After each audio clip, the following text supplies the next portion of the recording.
Hi, my name's Tina Finello. I am the Associate Director here at the Marcus Institute. I've been here since 2017.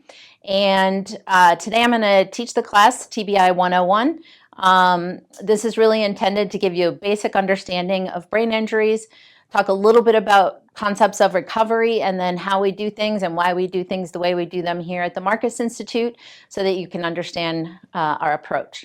Really, this is intended for individuals who participate in the program as well as family members. We just wanted to make this information accessible, and so let's get started.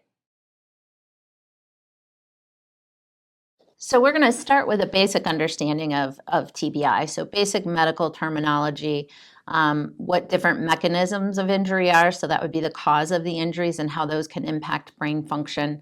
We're going to talk a little bit, spend a little extra time talking about blast exposures, and then how TBIs are classified. So a lot of times you might hear mild, moderate, or severe.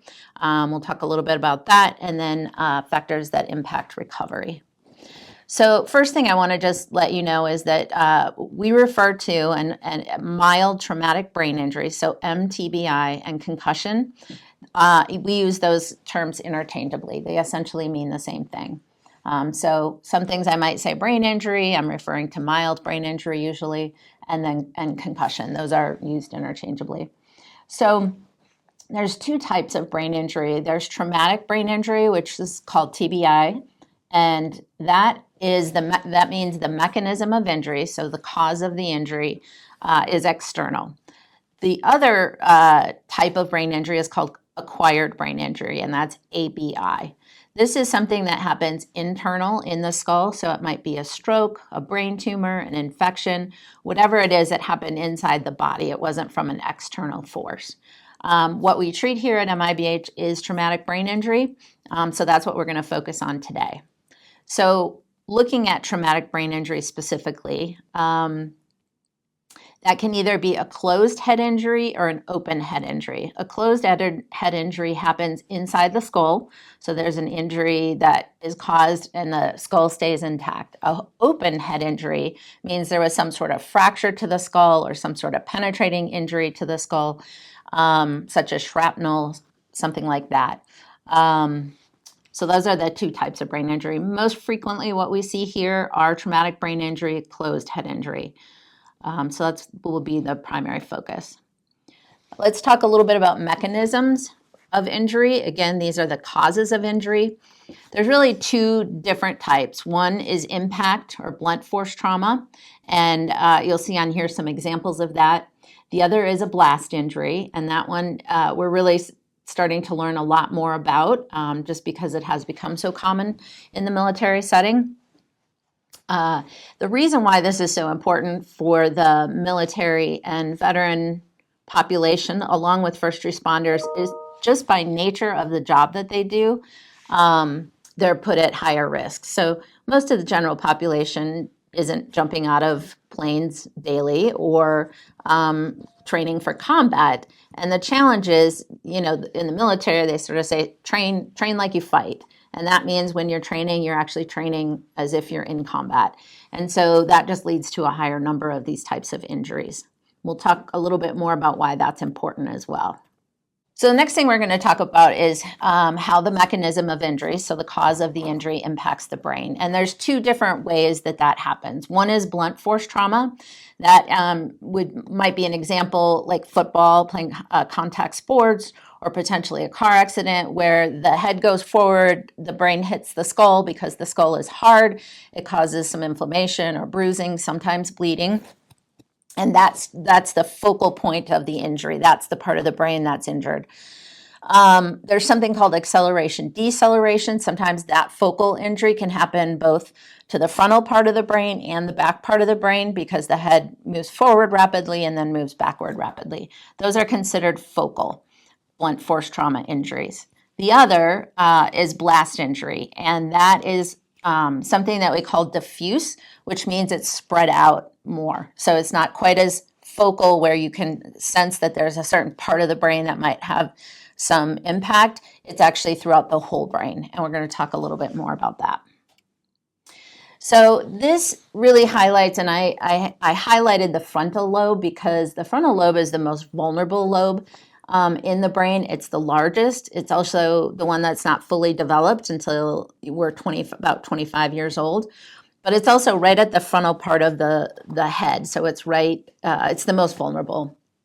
And this is the behavioral and emotional control center of our brain. This is a big one. This is what most people from the outside see about us when we've had those kinds of injuries. So it impacts personality, judgment, impulse control, motivation, concentration, and social interactions. So when you think about sometimes, you might be in a room of people and there's usually one person that can't quite read the room and they either continue talking or they're repetitive. That is a function of the frontal lobe, and that probably has had some form of impact at some point in time. The other is cognition. So this is still frontal lobe, our thinking, planning, organizing, and problem solving. Also really, really big things for our daily function. So I focus on the frontal lobe. It's something we see a lot here in our programs, and it's something we focus a lot of our treatment on. The other lobes in the brain equally as important. We just don't see quite as much consistency with those types of symptoms. The other one I will point out, because we're going to talk a little bit about it later when we talk about PT, is sensory processing. So that is primarily in the parietal lobe, but it's also, versions of it are also impacted in the other lobes as well. But this is how we take in information from the outside through our five senses. So taste, auditory, sight, touch, smell. And sometimes when this part of the brain is impacted, and you'll notice it's right behind the frontal lobe, it's hard to take in all this information at once. So we'll talk a little bit more about that too. So let's focus a little bit on blast exposures. Blast overpressure, the acronym for the military these days is BOP, so BOP, blast overpressure. It's the sharp rise in atmospheric pressure resulting from explosives or firing weapons, and that's what blast overpressure is. So there's two types. One is high-level blast, and that most commonly occurs from an incoming blast. It might be a RPG or a mortar. It might be from an IED. So these are usually kind of the bigger blasts. These are sometimes folks have a single event and it definitely rattles them and can cause some inflammation in the brain. A low-level blast is really something we're learning a lot more about. Low-level blast is something that is generally comes from the operator firing a weapon. These are generally considered low level, so 2 to 5 psi. As you know, probably that some of those weapons, it's a much higher psi, but these are what are considered low-level blast exposures. And what's important about this is these can be cumulative. So if someone goes out in the field and they're training, say 3 or 4 days, once a month or twice a month, the inflammation that kind of happens in the brain never has a chance to fully recover until it's being exposed again. So there's some efforts through the military right now really working on timing of those trainings and trying to understand this a little bit better. So more to come on that someday, but for right now, really the main message is we know that there is an impact. We don't know exactly what it is quite yet, and there's a lot of research being done in this area in particular. A few more things about blast injuries, just to get a little bit more in the weeds on this. So on the upper left, there's a picture, and the blast is a overpressure that runs through, it's a shock wave that runs through actually the whole body. So it can impact lungs, it can impact the GI system. It definitely, creates some inflammation throughout the body, but in particular in the skull, in the brain, which is inside the skull, which is hard. It can impact brain tissue. So some of the ways it can do that, there's something called a diffuse axonal injury, which is shearing of the connecting fibers in the brain. Again, if this is a low-level blast and it's, a single event, the likelihood of that causing any long-standing issues is pretty low. But when it's over and over again, then it can start to have some impacts, and that's why folks a lot of times will have symptoms after they've been out on the range. Neuroinflammation is really, it impacts the lining of the blood vessels, and it makes those blood vessels more fragile. So then there can be damage to the blood vessels. Again, these things generally would resolve if it's a one or two event kind of thing, but when it's chronic over a long period of time, that's where we start to see symptoms. Some of the symptoms are memory problems, concentration difficulties, changes in mood, behavior, headaches, tinnitus, dizziness. So same symptoms as we would expect for any sort of traumatic brain injury, and that just tells us that it is impacting the brain. Single high-level blast exposures and repetitive low-level blast exposures can lead to diffuse changes in brain function. Classifications of traumatic brain injury. This one is interesting because a lot of times we see folks who come through our program and they're frustrated because they've been told by their doctor that they had a mild traumatic brain injury, but their symptoms don't feel mild to them. And so this is an important piece to understand that when someone is classified mild, moderate, or severe, it's a classification that happens immediately following the injury. So it isn't the long haul, the symptoms you're experiencing, how long and how severe they are. It's really whatever's happening within that first couple minutes, hours, day, after following the injury. And there's a couple of things that they look at. One is structural imaging. So if someone has a car accident and the emergency responders come, they are immediately going to do, what they're going to do first is called a Glasgow Coma Scale. And that is something that measures different neurological functions and assigns somebody a score. And the lower the score, the more impaired they are. So that would be the first thing that happens, and that is one of the things we look at. Structural imaging, they might take them to the ER. The ER is going to immediately do a CAT scan on them if they're at all at risk for a head injury. And that CAT scan, it will identify if someone has a bleed, because really that would then take precedence over any other injuries they might have.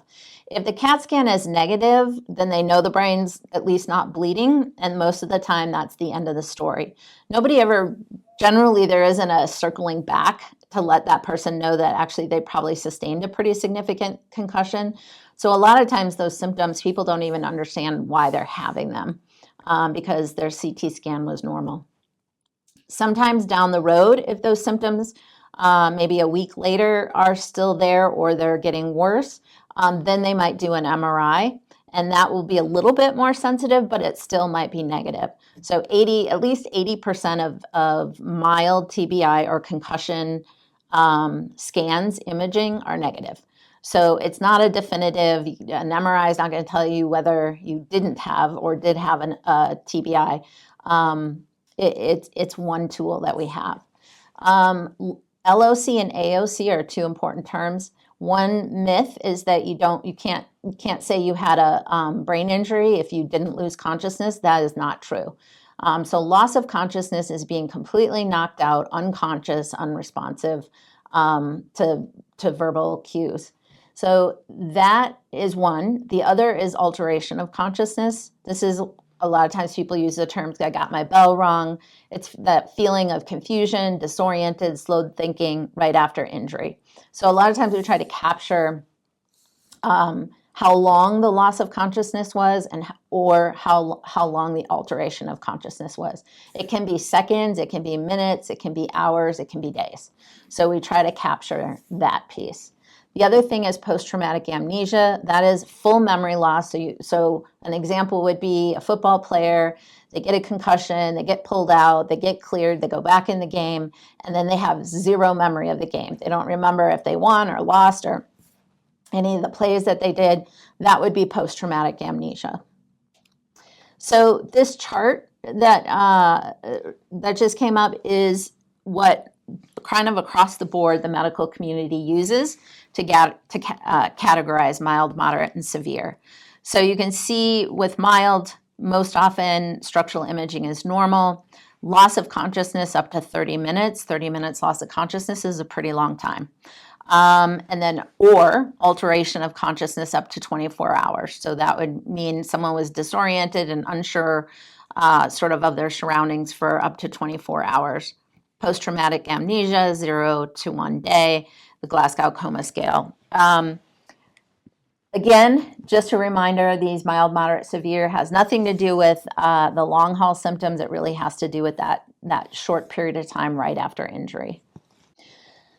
Okay, factors that impact recovery. So there's several things. One is, so you might wonder why you and your buddy were in the exact same event. You were right next to each other in a blast, and one person has their symptoms completely resolved. The other person is still dealing with symptoms a year or two later. There are a lot of factors that will impact recovery, the speed of recovery, and then how long it takes. So if someone had a single lifetime event of a mild TBI, the likelihood of that having long-term, lifelong effects is pretty low. But if it was a moderate or severe, sometimes folks with moderate or severe can live with long-term symptoms, and it takes a lot longer to recover. Multiple cumulative TBI events over the lifespan. So a lot of folks who are first responders and military, they started playing contact sports when they were young. So if you played football, wrestling, boxing, soccer, any type of contact sport, you're at higher risk because there's the likelihood of them having had several concussions in the past is a little bit higher. And then in the military and as a first responder, given the type of job you do, you're probably going to have had several other concussions as well. So these are cumulative. Multiple TBI exposure events within a specific time span.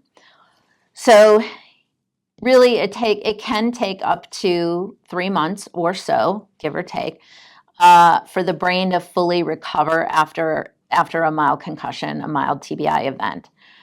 We usually expect that recovery will happen, full recovery, within 3 months. However, if you're in a field, let's say you're on a deployment and you go out into the field and you have an exposure to an IED and you come back, they put you on concussion protocol, 3 days later or a week later, you go back out and you get another exposure to an IED. And that can happen multiple times in a row over a 7-month deployment. That just puts your recovery is probably going to take longer and the symptoms are probably going to be more severe than if that was just one single event. So that's something that will impact the recovery trajectory. Multiple injuries in one event. An example of this might be like an IED blast. If you're in the turret and you hit your head on the gun or the turret, you're going to have had a blast exposure as well as an impact injury. A lot of times this happens if someone's on foot and there's a blast, they're going to have the blast exposure and then either get thrown into a wall or thrown back and have a blunt force trauma injury on top of that.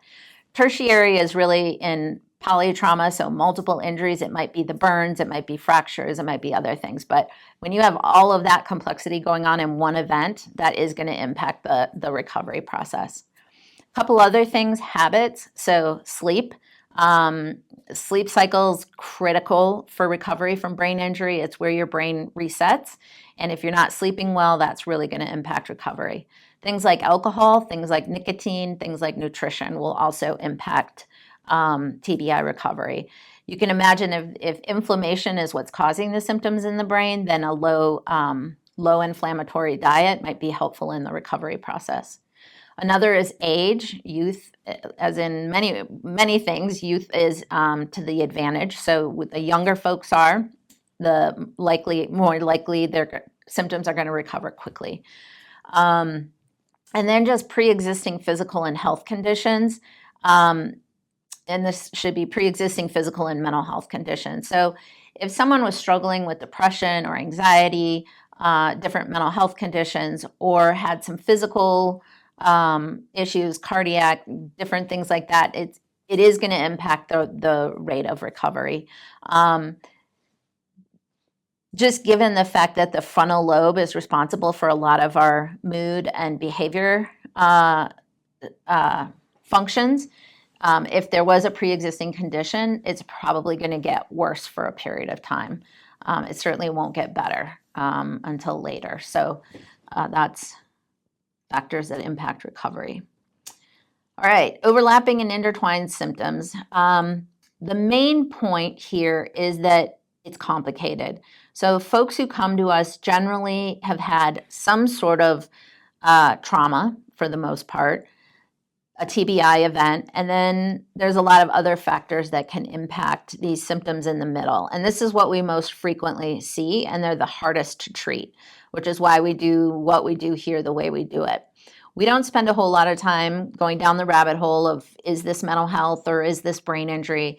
Are the mood changes and the cognitive changes because of the brain injury or because of the mental health? We really just try to wrap around all of it and treat the symptoms.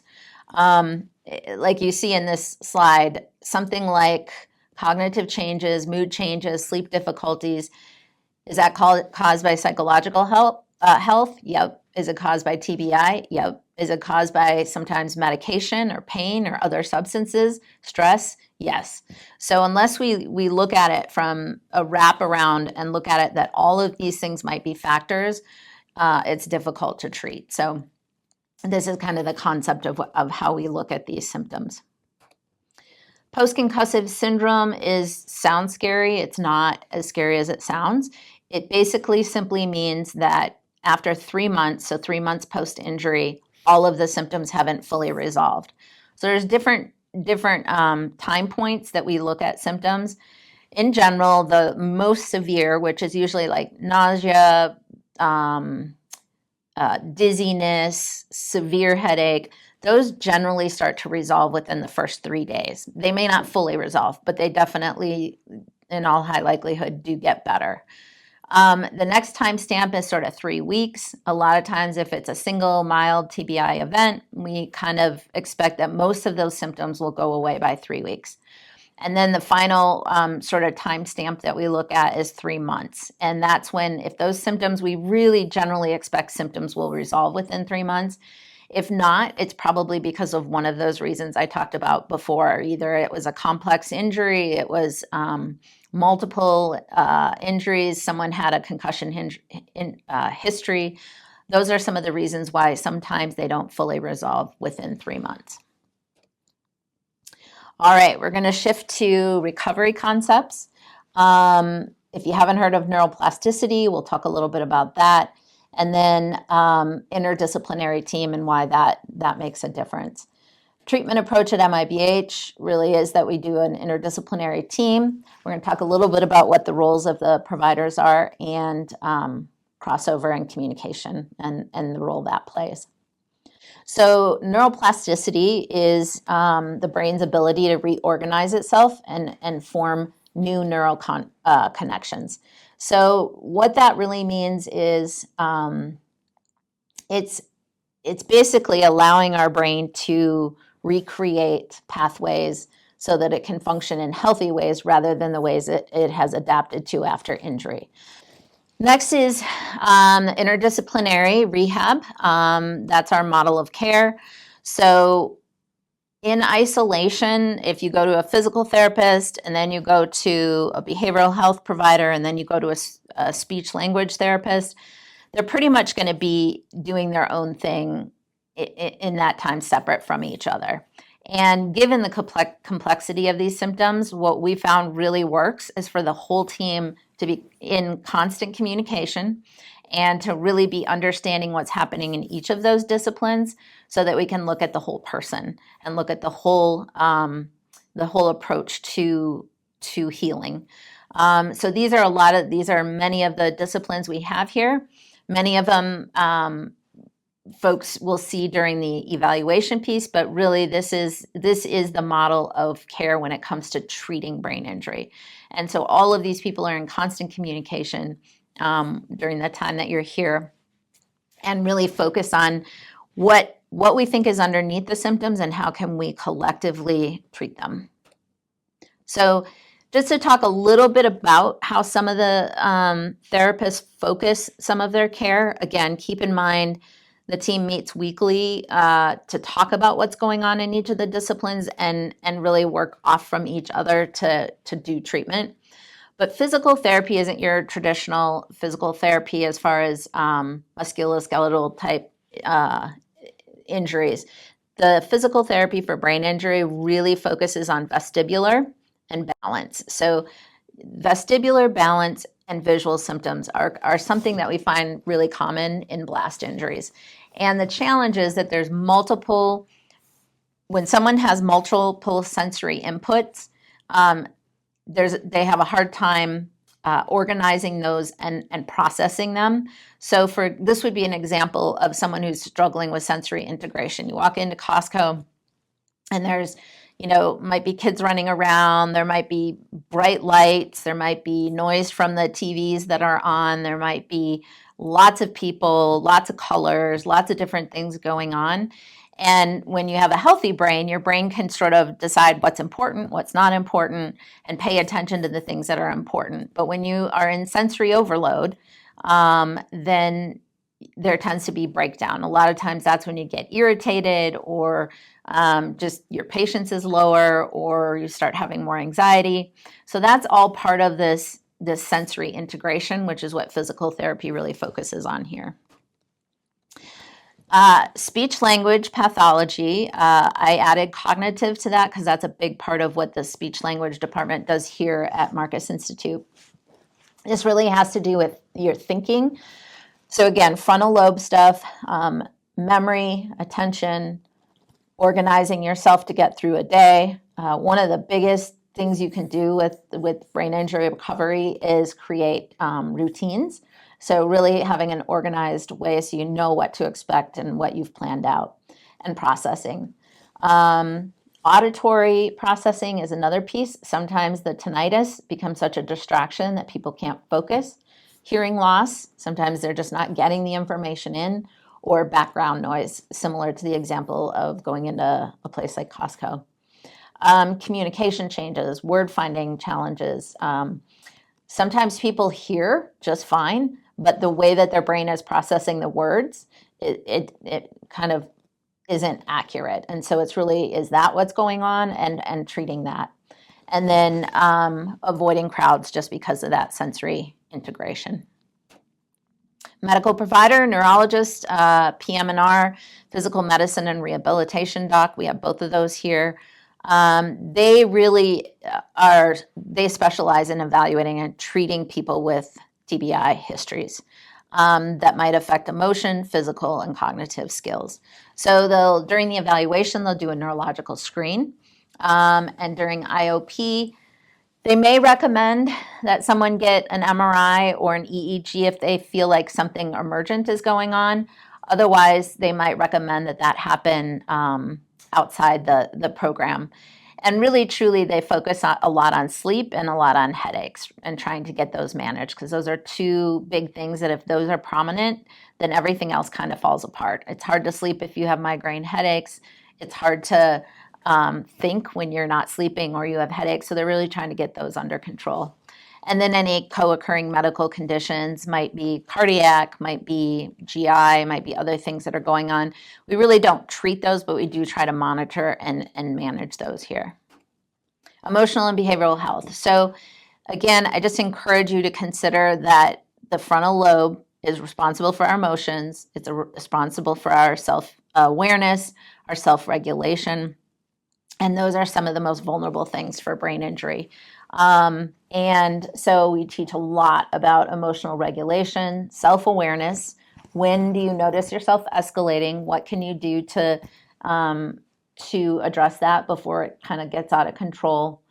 Another really common symptom after a brain injury is fatigue. And so we teach a lot about energy allocation. You have 3 different things that are taking your energy. There's physical exertion, there's cognitive exertion, and there's emotional exertion.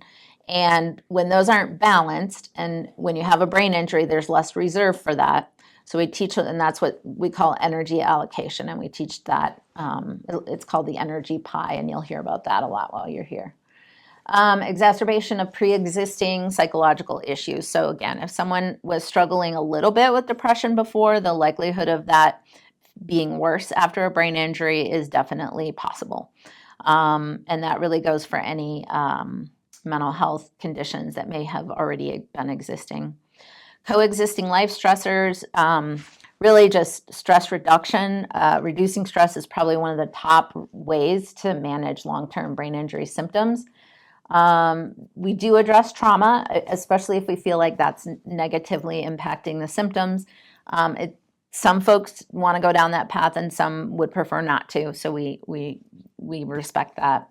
And then growth mindset is really just intended to address the fact that if someone's had an injury and life has gotten really hard, because a lot of times it does, there's folks you kind of take two different paths. One is kind of like, the world is beating me down and things are never going to be better and I'm never going to be able to get through this. And then there's a positive, like, what can I learn from this and how can I go at it with hope and with some control over my recovery. And we really focus on the latter, which is really, how can I take control of my life and be able to feel better. So really, we just call that a growth mindset, and that's just a concept we talk about. And then to improve performance in relationships and overall quality of life is really the focus of the behavioral health component. Integrative therapies, don't underestimate the power.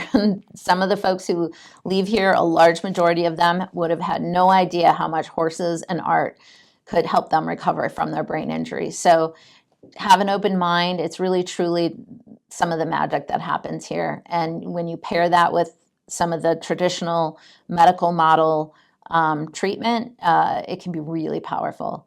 Mindfulness, self-regulation, and then down-regulation tools. Down-regulation tools are things like meditation, breathing, just calming down your system, because especially when you've had a history of a head injury, your body can amp up fairly quick.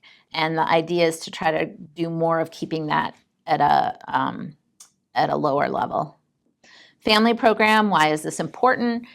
Family members are part of your everyday life, and the likelihood that if you're working or you have something during the day, that's probably tapping out most of your reserves, and you go home at the end of the day and your family kind of gets the other end of that.